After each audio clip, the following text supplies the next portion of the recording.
went through high school and kind of tried to play sports. I wasn't very good at them except for some kind of long distance running. And one of the guys in there who was a buddy, he said, hey, look, we're doing all these sports. We should stretch. And I was like, oh, okay. So he took me to a yoga class. It was 600 metres from the Essendon football ground and on top of Theo's hamburger shop. We signed on for 10 weeks and that was in the middle of Melbourne, winter, pretty cold. Not much heating in there except for the Theo's hamburgers up through the floor. Those were the days. It was about 1977. You know, when you think of how intelligent the human system is, your stomach can tell whether it's got protein of any description or whether it's got a grain or whether it's got a vegetable, and it does different things with it. And it doesn't have anybody outside telling it what to do. There's a very intelligent system going on inside each and every one of us. And it's kind of good to not interrupt that. It's kind of good to let that system do its own thing when it needs to do it. And I think cacophony and express trains of thought get in the way, get in the pathways of our inner life, our physiological life. It affects us. Where does your body start and where does your mind start? Where do they stop and start? Are they all part of the same thing? Yes, they are. It's very difficult for us to say the mind is only in the brain because there is so much else going on. So one of the things about yoga is that you're trying to address thoughtfulness or thoughtlessness when you're doing an asana. You're trying to address the breath when I'm standing still or when I'm doing an asana or when I'm sitting down. And as a process of quietening thought, Iyengar yoga uses tools. It uses things like alignment. It uses things like if you press here and here when you're upside down, it'll actually change what happens in your brain. And so that process was started by BKS, by Guruji, by Mr. Iyengar. It's like, well, what do you mean if I press my shoulders down, my brain quietens? And it's a difficult thing to explain in words, but the experience of it is sometimes eerie in how good it is, how it works, how doing a shoulder stand makes those express train of thoughts slow down, ease down, and become more coherent. We get a little bit narrow in our, we get a bit blinkered in our thought process. Practice, I must practice headstand every day. I must do pranayama every day. I must. And that's just losing the whole aspect of the tool of yoga. I think consistent practice is really great. It's really, really helpful. And when you get inconsistent, then reach for another tool.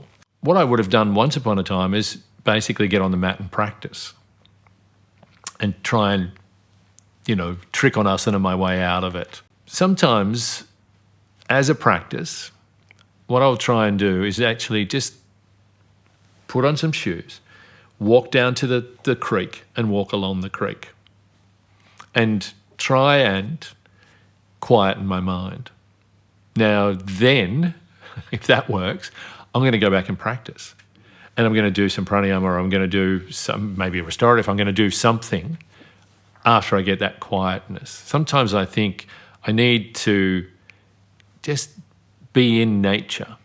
We tease people in some ways by telling them all the good things that you're going to get from it. If you do yoga, you can live longer.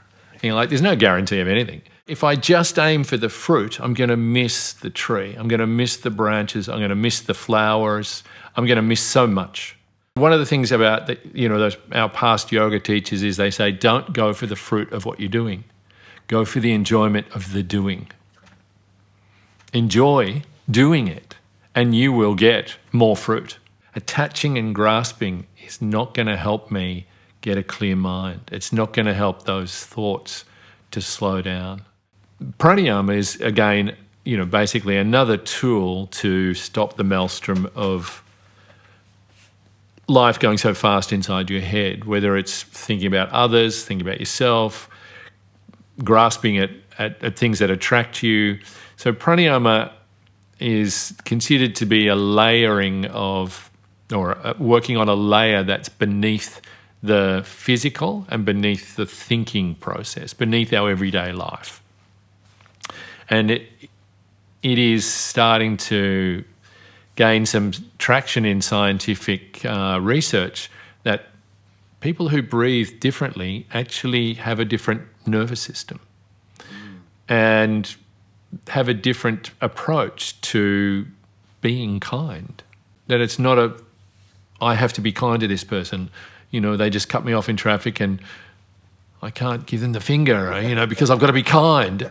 So there's this battle going on inside your brain that's not, it's not actually... Can you give me the rules for kindness? Yeah, the rules for kindness. Yoga is about helping me to experience states of being.